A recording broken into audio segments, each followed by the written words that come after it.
Hello बच्चों, मैं नितेश स्वागत करता हूं आप सभी का भारत के number 1 educational platform UP board high school Vidyakul पे। कैसे हो आप सभी लोग? आई होप आप सभी लोग बहुत ही शानदार, जानदार और जबरदस्त होंगे। तो बेटा जी, जैसा कि आपको पता है कि अब आप लोग अगली कक्षा में पहुंच चुके हो। आप लोग कक्षा 8 पढ़ करके अब कक्षा 9 में प्रवेश कर रहे हो। तो आप लोग को कक्षा 9 में बेसिकली मैथ्स के अंदर क्या क्या पढ़ना है, क्या नाइन्थ का क्या सब सिलेबस है, इन सब चीजों के बारे में हम जानेंगे। तो आज मैं आप लोग के सामने क्लास 9th, जी हाँ, आपको पता है कि अब हम लोग का जो सेशन है 2024-25 स्टार्ट हो चुका है। और आज ये बेहतरीन तरीके से एक इंट्रोडक्शन जैसी क्लास होगी जिसमें हम आपको ये सारी चीजें बताएंगे कि आखिर मैथ्स में क्या कैसे पढ़ाई करना है, इन सब चीजों के बारे में बताएंगे। आपका जो सिलेबस का पैटर्न है वो क्या है, बेस्ट बुक कौन सी होती है, और यहाँ की आपको एग्जाम का पैटर्न क्या होता है, बेस्ट टिप्स क्या है, ये सब कुछ हम आपको बताएंगे आज की इस वीडियो के अंदर। तो बेटा जी, आप 8th पढ़ करके 9th में प्रवेश कर रहे हो, तो सबसे पहली बात, जब 9th में जा रहे हो तो आप 9th में पहली बार आज आए होंगे इस प्यारे से online platform UP board high school पर। तो सबसे पहले तो आप सभी का इस प्यारे से ऑनलाइन प्लेटफॉर्म पर बेहतरीन तरीके से स्वागत और अभिनंदन है। और मैं आपका अपना साथी नितेश निराला सर आपके सामने आ चुका हूं। तो बहुत बहुत आपका स्वागत है कि आज आप लोग हमारे इस online platform UP board high school पर आ चुके हैं। तो बेटा जी, जैसे कि आप लोग का स्वागत तो हो ही चुका है, आप लोग क्लास 8 से अब क्लास 9 में प्रवेश कर रहे हो। हाँ, आप लोग कक्षा 8 पढ़ करके अब आप लोग कक्षा 9 में जा चुके हो। आप लोग के रिजल्ट्स भी आ चुके होंगे, अच्छे नंबर्स आए होंगे, कुछ लोग के अच्छे नंबर नहीं आए होंगे, कुछ लोग के एवरेज में आए होंगे। मतलब कि बेहतरीन तरीके से आप लोग का जो भी जैसी भी आप लोगों ने पढ़ाई की होगी वो आपके सामने आ चुकी होगी। लेकिन अब बात होती है कि अभी 8 तक हमने पढ़ा था, अब हम कक्षा 9 में प्रवेश कर रहे हैं। तो बेहतरीन तरीके से जब आप इस ऊंचाई को लांघते हो ना, तो ये कोई सीढ़ी, एक सीढ़ी के बाद दूसरी सीढ़ी पर पैर रखना नहीं है, ये डायरेक्ट पहली सीढ़ी से ऊपर वाली लास्ट सीढ़ी पर पैर रखने के बराबर होता है जी। तो बेटा जी, इस क्लास के अंदर, इस वीडियो के अंदर मैं यही बताने वाला हूं कि जब 9 में जाओगे तो अब आपको क्या होना है, सीरियस होना है। क्योंकि मुझे पता है कि अभी तक आपने जो भी पढ़ा है, कैसे पढ़ा, इसके बारे में मुझे नहीं पता, लेकिन आपको, मुझे यह जरूर पता है कि आप कक्षा 8 से 9 में जा रहे हो तो कहीं ना कहीं बहुत ही ज्यादा क्या होंगे, एक्साइटमेंट होंगे, बहुत ज्यादा खुशी होगी। क्लासेस में आप पढ़ते ही हो, यहाँ पर देख सकते हैं मैथमेटिक्स ऐसे बैठते थे, यही सारा कुछ सेम है। बट मैं अगर आपसे बात करूं कि जैसे ही आप कक्षा 8 से कक्षा 9 में प्रवेश करोगे तो आपके चेहरे पे ऐसे ही खुशी है, आप ऐसे ही खुश हो कि क्या बात है, अब तो हम कक्षा 9 में पहुंचने वाले हैं। खुश हो ना आप लोग? खुश हो, बहुत खुश हो, बहुत ज्यादा खुश हो। क्योंकि हम भी जब अगली क्लास में जाते थे तो बहुत खुश होते थे। कक्षा 4 पढ़ लिए, 5 में गए, ओफो नई बुक आएंगी, नई किताबें होंगी, नए टीचर्स होंगे। अगली क्लास में जाते थे तो फिर बहुत खुशी होती थी। तो ऐसे ही आज आप लोग के चेहरे पे ये खुशी है, इससे भी ज्यादा खुशी होगी कि आप लोग कक्षा 8 से अब कक्षा 9 में पहुंच रहे हो। लेकिन जैसा कि मैंने आप लोग से कहा, क्या कहा कि आप जब कक्षा 8 से 9 में जाओगे तो खुश तो हो, लेकिन 8 से 9 में जाने का मतलब यह हो गया कि आप पहली सीढ़ी से डायरेक्ट लास्ट वाली सीढ़ी पे पैर रखना है। यानी जमीन और आसमान का फर्क होता है कक्षा 8 और कक्षा 9 में।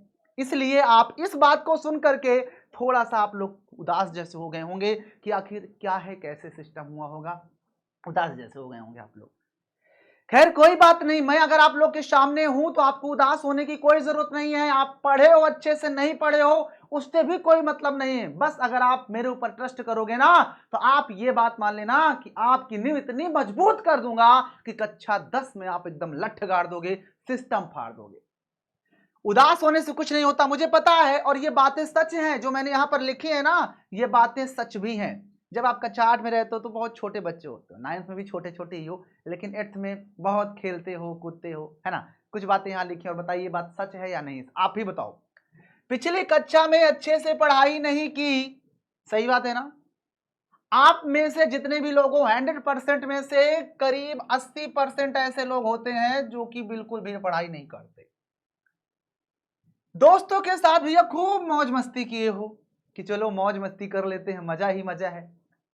पढ़ाई को कभी तुम लोगों ने सीरियस लिया ही नहीं, मेन बात यहां पर है। पढ़ते तो थे लेकिन सीरियस नहीं लेते थे, आज पढ़े भूल गए फिर पढ़े, मतलब खेलने खाने वाली जैसी उम्र थी। अपने माँ बाप तथा अपने गुरुवर की बातों को कभी ध्यान से सुना ही नहीं, ध्यान दिया ही नहीं।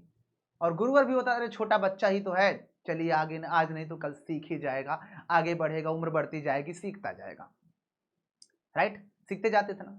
वही सारा कुछ बेटा जी आपको सीखना है।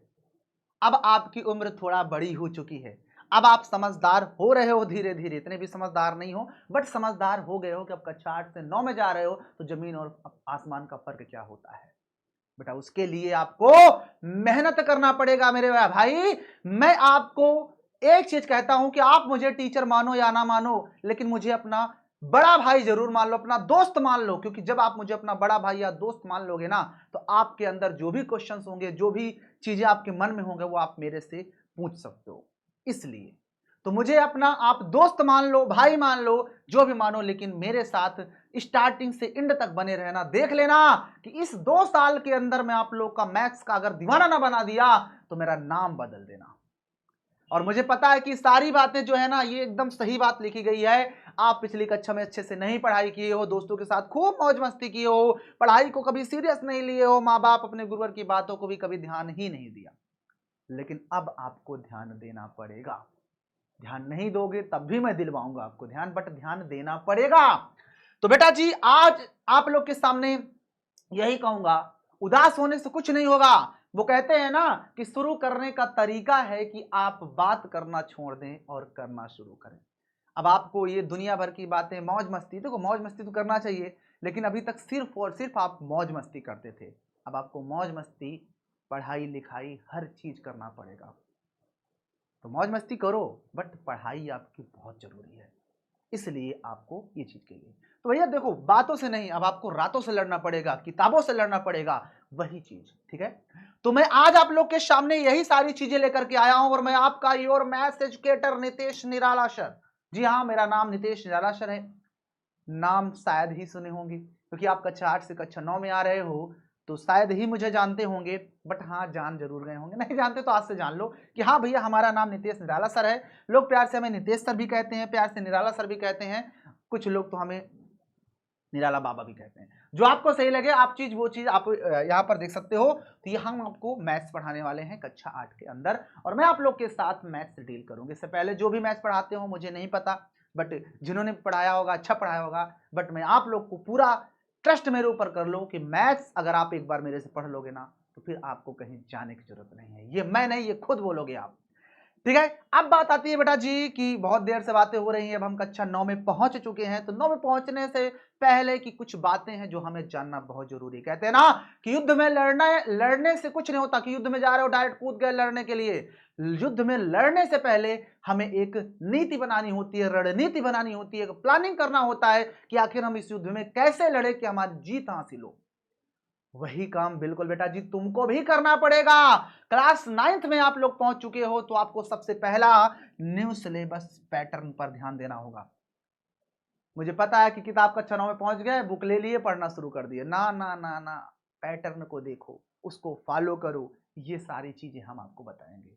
तो आपका कक्षा 9 का भैया जो 2024-25 का जो आपका सिलेबस है बेटा जी, वो क्या है वो हम आपको बताएंगे कि न्यू सिलेबस पैटर्न, लेटेस्ट नवीनतम पाठ्यक्रम क्या है, वो सब कुछ हम बताएंगे। मुझे पता है कि जब आप कक्षा 9 में पहुंचते हो तो आपके सामने बहुत सारी किताबें खुलकर आ जाती हैं कि आखिर हम किस बुक से पढ़ें। हाँ, आपके दिमाग में यही चलता रहता है कि आखिर हम कौन सी बुक ले, इतनी ढेर सारी बुक हो जाती हैं। वो कहेगा नहीं, फलाना कहेगा ना ये वाली बुक लो, ढिकाना कहेगा ना ये वाली बुक अच्छी है। मैं आपको बताऊंगा कि आखिर कौन सी बुक अच्छी है। आप देख सकते हैं यहाँ पर बहुत सारी बुक यहाँ पर है, जैसे यहाँ पर देख सकते हैं एस डी शर्मा की बुक है, संजीव की है, यहाँ पर देख सकते हैं मनोहर रे की बुक है, और यहाँ पर देख सकते हो बालाजी की है ना, और यहाँ पर शर्मा एवं द्विवेदी जी की बुक है। बहुत सारी बुक यहाँ पर हैं। इसके अलावा भी मार्केट में बहुत सारी बुक होंगी, आपके पास भी बहुत सारी बुक होंगी। कुछ तो बुक ऐसी होती है जिसका कोई नामो निशान भी नहीं होता। बट मैं आपको बता देता चाहता हूँ कि आपके एग्जाम में कक्षा 9 हो चाहे कक्षा 10 हो, उसमें आपके सामने आपको जो पैटर्न को फॉलो करना है दैट इज एनसीईआरटी। जी हां, आपको एनसीईआरटी पैटर्न्स को फॉलो अप करना है। एनसीईआरटी से ही आपके एग्जाम में क्वेश्चंस बनेंगे। मैं ये भी जानता हूं कि एनसीईआरटी की जो लैंग्वेज होती है वो थोड़ा सा कठिन टाइप की होती है, क्योंकि बहुत बड़ी बात को बहुत छोटी लाइन में बोल देता है, इसलिए। और अगर आप लोग को एनसीईआरटी बुक समझ में आ गई तो ये बात मान लो कि आप दुनिया की कोई भी बुक को कर सकते हो, क्योंकि इसकी सबसे बड़ी खासियत ये है बेटा कि इसमें आपको कंसेप्ट प्लस क्वेश्चन, फिर से कंसेप्ट प्लस क्वेश्चन, मतलब कोई कंसेप्ट को समझाया फिर उससे रिलेटेड एक्सरसाइज, फिर कोई कंसेप्ट समझाया फिर उससे रिलेटेड एक्सरसाइज। इसलिए इस बुक को परफेक्ट और बेस्ट माना जाता है, इसलिए कहा जाता है कि NCERT pattern is the best pattern. तो बेटा जी आपको प्रैक्टिस करने के लिए आप बुक कोई भी ले लो, लेकिन आप जो पढ़ाई करोगे आपका पैटर्न जो होगा वो एनसीईआरटी के हिसाब से चलता है, इसलिए आपको एनसीईआरटी के पैटर्न को फॉलो करते हुए पढ़ना होगा, एनसीईआरटी बुक को लगाना होगा, और प्रैक्टिस के लिए आप अदर बुक्स ले सकते हो। हाँ, अदर बुक आप कोई भी ले लो चलेगा, बट आपको एनसीईआरटी बुक पर फोकस करना है, क्योंकि इसी से एग्जाम में भी क्वेश्चंस बनते हैं, हर चीज यहीं से आती है, और इससे अगर आपका कंसेप्ट क्लियर हो गया तो कोई भी क्वेश्चन कर सकते हो आराम से। जी हाँ, अगर आपको a प्लस बी का होल स्क्वायर पता हो गया कि क्या होता है, तो इससे रिलेटेड इसमें ढेर सारे क्वेश्चंस हैं, और फिर आप और भी ज्यादा क्वेश्चन करना चाहते हो तो उसके लिए अलग से कोई भी बुक ले लो, लाइक कुछ लोग मनोहर के लेते हैं, कुछ लोग बालाजी के लेते हैं, तो आप ले सकते हो, लेकिन आपको पढ़ना है तो एनसीईआरटी बुक से ही पढ़ना है, इस बात को याद रखना। बेटा जी एनसीईआरटी बुक आपके पास हिंदी और इंग्लिश दोनों में अवेलेबल है, चाहे हिंदी में पढ़ो चाहे इंग्लिश में पढ़ो, दोनों में सेम चीजें रहती है, जैसे वहां जाता है इसमें लिखा होगा वहां जाता है, इसमें लिखा होगा ही गोज, है ना, इस तरह से ये सारी चीजें होती हैं, ठीक है ना, इस चीज को याद रखना। तो ये दोनों सेम है, आप हिंदी और इंग्लिश दोनों में पढ़ सकते हो, लेकिन अगर यूपी बोर्ड हिंदी मीडियम से हो तो आप लोग के लिए गणित की बुक लेना है, और अगर आप सीबीएसई बोर्ड से हो तो आप लोग मैथमेटिक्स की बुक ले लेना, ठीक है। तो मैं आपको बेसिकली गणित और मैथमेटिक्स दोनों पढ़ाऊंगा, ठीक है ना, मैं आपको गणित और मैथमेटिक्स दोनों पढ़ाऊंगा, क्योंकि जो क्वेश्चंस मैं लेके आऊंगा वो हिंदी और इंग्लिश दोनों में लेकर आगे आऊंगा, इसी बात पर एक लाइक बन जाए, ठीक है। तो बेटा जी समझ गए ना कि आपको कोई भी बुक लो, बट आपको एनसीईआरटी बुक से ही पढ़ना है। अब जब आपको ये बातें समझ में आ गई, एनसीईआरटी सब कुछ समझ में आ गया, एनसीईआरटी बुक पढ़ते हैं, तो एनसीईआरटी के अंदर मैथ्स के अंदर बेसिकली कौन कौन से चैप्टर्स हैं जो हमें पढ़ना होगा, आप देख सकते हैं, ऑल चैप्टर्स नेम, आपकी किताब में इतने चैप्टर हैं, इसके अलावा कुछ चैप्टर थे जो कि हट गए हैं, बस आपको इतने चैप्टर्स को पढ़ना है। पहला चैप्टर हम संख्या पद्धति पढ़ेंगे, जिसमें संख्याओं के बारे में हम ढेर सारा पढ़ेंगे, कैसी कैसी संख्याएं होती हैं दुनिया भर की, सब कुछ इसमें पढ़ने वाले हैं, जैसे आपने प्राकृतिक संख्या, पूर्ण संख्या, पूर्णांक संख्या, भाज्य संख्या, है ना, इसके अलावा परिमेय संख्या, अपरिमेय संख्या, सहभाज्य संख्या, युग्म संख्या, रूढ़ संख्याएं, है ना, यौगिक संख्या, संयुक्त संख्या, सब कुछ पढ़े हो ना, ये सब कुछ पढ़ेंगे, बहुपद क्या होता है ये सब कुछ पढ़ेंगे, यहाँ पर निर्देशांक ज्यामिति क्या होती है, दो चर वाले रैखिक समीकरण के ये सब नाम क्या है, नाम यूक्लिड, ओ माय गॉड, नए नए नाम सुनने को मिल रहे हैं, है ना, रेखाएं और कोण क्या होता है, त्रिभुज तो थोड़ा बहुत सुने, बट ये त्रिभुज में क्या क्या पढ़ना है, चतुर्भुज क्या है, वृत्त क्या है, हीरोन क्या, ओ माय गॉड कहीं हीरो तो नहीं है ये, अरे ना बाबा ये सब कुछ पढ़ाऊंगा, पृष्ठीय क्षेत्रफल और आयतन क्या होता है, सांख्यिकी क्या है, प्रायिकता क्या, ये सब कुछ बेटा जी आपको कक्षा 9 के अंदर मिलने वाला है पढ़ने को। और बेटा जी ये सब कुछ आपको मैं साल भर के अंदर सब कुछ खत्म कर दूंगा, जो भी आपका पेपर होता है अकॉर्डिंग टू आपकी स्कूल में जो पेपर होता है, छमाही का होता है, साल भर का होता है, ये सब अकॉर्डिंग टू टाइम टेबल सब कुछ टाइम से खत्म होगा। इस चीज के लिए आपको ट्रस्ट करना पड़ेगा, नीतीश निराला सर पर ट्रस्ट करना पड़ेगा, क्योंकि जब आंखों में अरमान लिया, मंजिल को अपना मान लिया, तब मुश्किल क्या आसान क्या, जब ठान लिया तो ठान लिया। ये सब कुछ जानने के बाद आप जानते हो कि आपको ये सारा कुछ तो बता दिया, इतने चैप्टर्स हैं, इसके अलावा आपके सामने कुछ और भी चीजें हैं जो कि आप ऑफिशियल वेबसाइट पर जाकर देख सकते हो किस चैप्टर से कितने मार्क्स के नंबर आते हैं। यहाँ पर देखो संख्या पद्धति है, जिसमें से आप देख सकते हो यहाँ पर 12 अंक का आता है, यहाँ पर बीज गणित है 22 नंबर का आता है ना, निर्देशांक ज्यामिति से 4 नंबर का क्वेश्चन आता है, ज्यामिति से 12 नंबर का आता है, नहीं 16 नंबर का आता है, और मेंसुरेशन से 12 नंबर का आता है, इसके अलावा सांख्यिकी से देख सकते हो 4 नंबर का आता है। इस तरह से बेटा जी आपका जो टोटल नंबर बन जाता है, टोटल नंबर जो बनता है बेटा वो बनता है 70 नंबर। तो बेटा जी आपका 70 अंक का पेपर होता है, और इसके अलावा 30 अंक आपका प्रोजेक्ट का मिल जाता है, किसमें का प्रोजेक्ट बनता है आपकी स्कूल में, वहां से ये नंबर मिल जाते हैं। तो इस बात को भी आप लोग को याद रखना है। क्लियर हो गया सभी को, यहां तक कोई प्रॉब्लम नहीं होनी चाहिए। तो आप समझ गए ना कि 70 नंबर का आपका पेपर होगा, और उस 70 नंबर में से मतलब और 30 नंबर जो होता है वो स्कूल से मिलता है, मतलब कि आपका टोटल 100 अंक का पेपर होता है। ठीक है ना। 70 का पेपर होगा, जितना नंबर तुम पा जाओ उसमें प्लस 30 नंबर जुड़ जाते हैं। मान लो आपने 70 नंबर का पेपर हुआ, उसमें तुम मान लो 40 बोल रहा हूँ, मान लेते हैं तुम 65 नंबर पर आ गए, तो उसमें आप ये 30 और नंबर अपने से ऐड कर लोगे, मतलब आपने 95 नंबर का स्कोर कर लिया, ये इस तरह से, ठीक है ना। तो ये सब कुछ कैसे क्या करना है, कैसे मैनेज होगा, ये सब कुछ हम आपको बताएंगे। ये आपके सामने किस चैप्टर से, जैसे संख्या पद्धति चैप्टर बताया, उसके अंदर क्या क्या पढ़ना है वो सब कुछ यहाँ पर लिखा है। बस आप एक बार नजर दौड़ा लीजिए। इकाई 2 बीजगणित के अंदर आपको देखो ये बहुपद अभी चैप्टर बताया था ना, ये चैप्टर पढ़ना है। इससे रिलेटेड ढेर सारे फार्मूले होते हैं, प्लस बी का होल स्क्वायर, ए माइनस बी का होल स्क्वायर, ए प्लस बी प्लस सी का होल स्क्वायर, ये सारी चीजें हैं। 2 चर वाले रैखिक समीकरण है, ये सब के बारे में पढ़ेंगे। हालांकि ये सब बहुत ज्यादा जो है, ये सब कुछ मैं बताऊंगा आपको, टाइम टू टाइम बताऊंगा। बस आप इतना जान लो कि हाँ ये सारी चीजें आपको जानना है। त्रिभुज आप देख लो, त्रिभुज के बारे में भी हम लोग बातें करेंगे। बस यही सारी की, चतुर्भुज हो गया, यहाँ पर देख सकते हैं। वृत्त के बारे में जानेंगे, वृत्त क्या होता है, वृत्त के में संबंधित जो भी परिभाषाएं होती हैं वो सारा कुछ हम जानेंगे। उसमें कौन कौन सी चीजें होती हैं सब कुछ।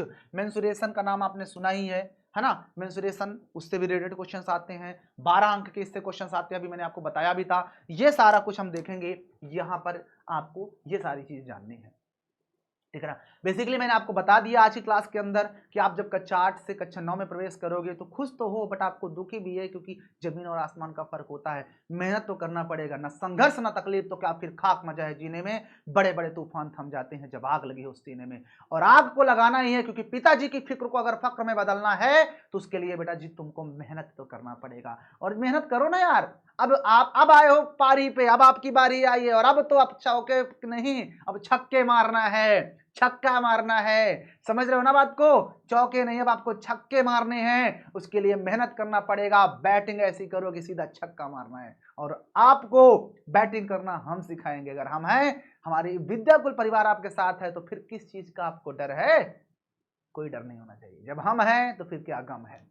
तो यही सब कुछ था, आपको मैंने सब कुछ सिलेबस बता दिया, कौन कौन से चैप्टर्स हैं। एक एक चैप्टर्स को बेहतरीन तरीके से हम एक्सरसाइजेस को करते हुए, कंसेप्ट और फिर एक्सरसाइज ऐसे करते हुए हर चैप्टर्स को हम फिनिश करेंगे, ठीक है ना। और बहुत मजा आएगा, अभी तो स्टार्टिंग है ना, जस्ट चिल, मजे करो, मस्ती है, मस्ती रहो, मस्त एकदम रहो। बट पढ़ाई जो आपकी है उसको कभी साइड में मत करना। आपकी मस्ती एक बार साइड में हो जाएगी चलेगा, लेकिन आपकी पढ़ाई साइड में नहीं होनी चाहिए, ठीक है ना। मौज मस्ती भी करते रहो ना, क्योंकि जिसकी हस्ती जिंदा है, जिसकी मस्ती जिंदा है, उसी की हस्ती जिंदा है, वरना वो इंसान जबरदस्ती जिंदा है ना। तो चलिए फिर, thank you so much my dear students, आप सभी को कि अभी तक आप मेरे साथ जुड़े थे। ये तो अभी पहली क्लास थी, पहली मुलाकात थी। मैंने आपको बताया, मैं आपका अपना साथी नितेश निराला सर, आपको मैथ्स पढ़ाऊंगा बेहतरीन तरीके से। तो फिर मिलेंगे आपसे नई क्लास में, नई वीडियो में, नए अंदाज में। वीडियो कैसी लगी आप लोग कमेंट करके बताइए। कोई भी आपका डाउट्स रह गया होगा तो वो भी आप लोग कमेंट करके बता दीजिएगा। बाकी हम आपसे मिलेंगे नई क्लास में, नए अंदाज में, नई एनर्जी के साथ। तब तक के लिए सभी को लव यू एंड जय हिंद।